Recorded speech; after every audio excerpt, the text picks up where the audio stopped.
As I was walking around last week, I talked to one of the devotees, and he said, you know,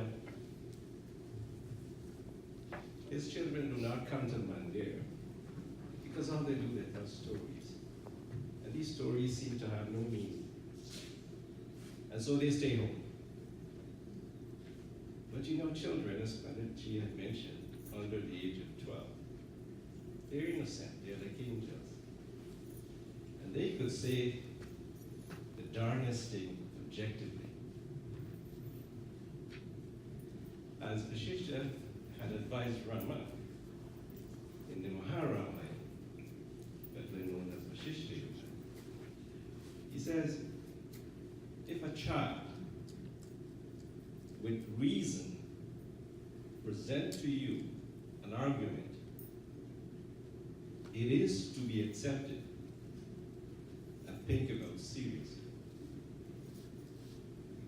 But if Brahma himself, the creator, our grandfather, is to say something to you without reason, it is not to be accepted.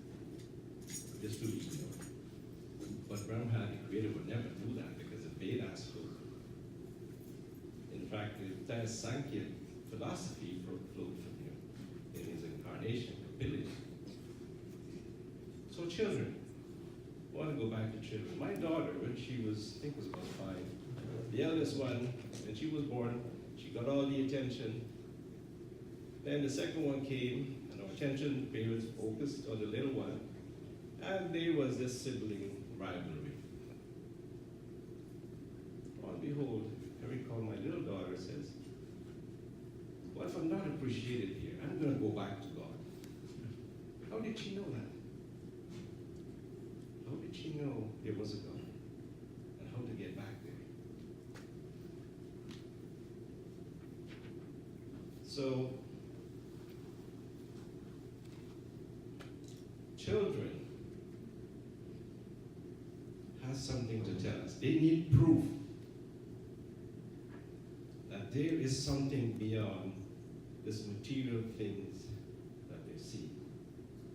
How do you get proof? God can't be seen, but we know he exists. How do we prove it? That's the dilemma. So,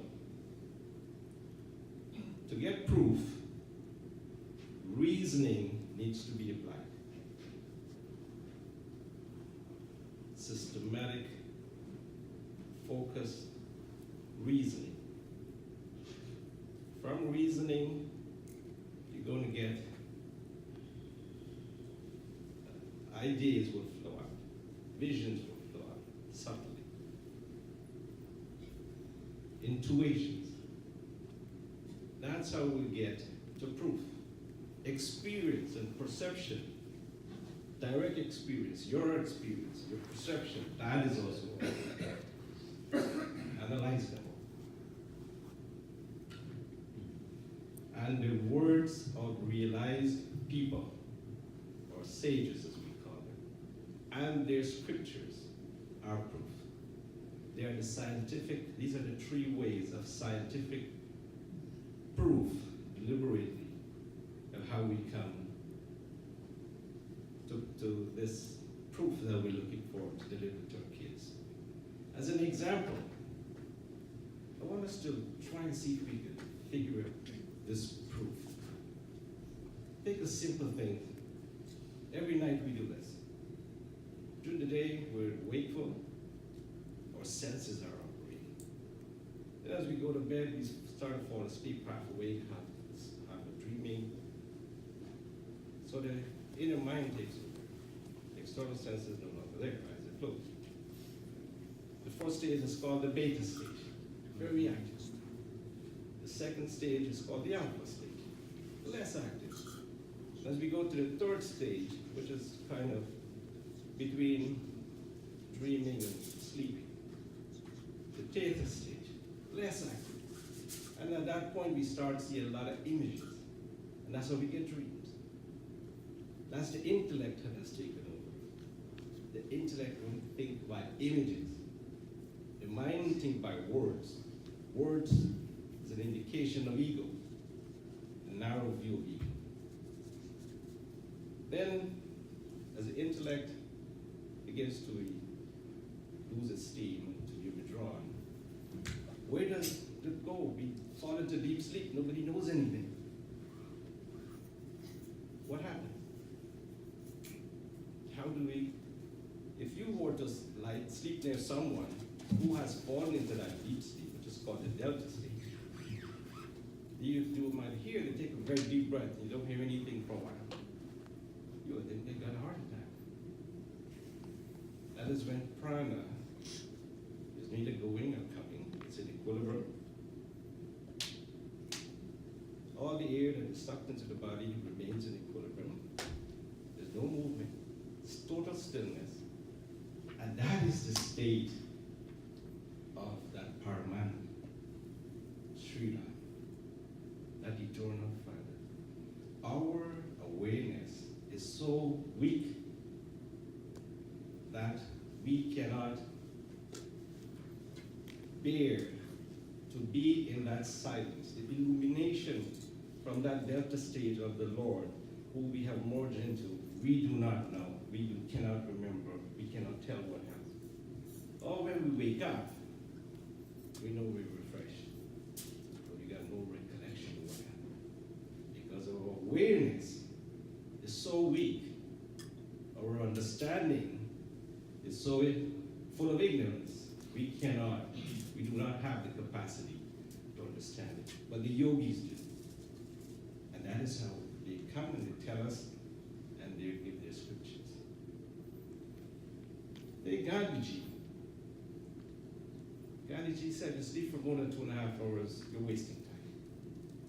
There was a famous warrior, he would ride on his horseback, and he would fall asleep in deep sleep, but he's still a Lord. The Lord is like that. He seems to be asleep, but he's a Lord. And the yogis who could bring forth that delta stage every day if they're walking, they have that, they're in a sleep mode. The scripture says when you get to that stage, as if you're sleepwalking, but you're fully aware, no samadhi is close by. You are the Dharma mega of samadhi. So, that same idea, the delta situation, take that down to the Lord. That Lord is always in that delta state. Now when it's time for the creation to happen, he begins to, memory started to flash in front of him as images. Remember the delta stage, everything is withdrawn. There's no manifestation. He recoils on Cessna, his couch. When it's time for the creation to start, he would then start to have these visions. And that's how he would instill in the creator Brahma, he becomes Brahma to create. And the Lord has entered into it. Similarly, with Lord Shiva, his anger has manifested in Lord Shiva, that's that part of it. And in Vishnu, his activity side, maintenance. In all three is him. Those are the 3 first Jivatmas, but they are realized souls. And from there, everything's prime. So really, why? It's because of his play. He wants to play. He does not envision evil or good. It's just play. That's what children do all the time. So that's the stage we need to go. If this little example had helped us to come to that proof we're looking for, hopefully, that's the intent here this morning. From next week, I'm hoping we can start analyze what's blocking us from getting to this delta stage or knowing more to our true self. And that's really to our true self. How do we get there? We need to figure out, and in the next week, start to introduce is the victories that's affecting us. It blocks our mind, it causes a change. What's causing the victories? These disturbance in our mind. We'll talk about the 5 great hells. We'll try to follow some of the steps in the yoga, the 8 astangas of yoga, yama, niyama, and we'll try to narrow it. Only got 10 minutes. So we're trying to pack it as much as we can so we can get a hint of what that step is. We can't scratch the surface yet, but we're stretching to. Hopefully by the 10th session, we promise to start this week, things will start opening up, and we'll get more interest. I exceeded my 10 minutes. Thank you very much. I hope it has been beneficial.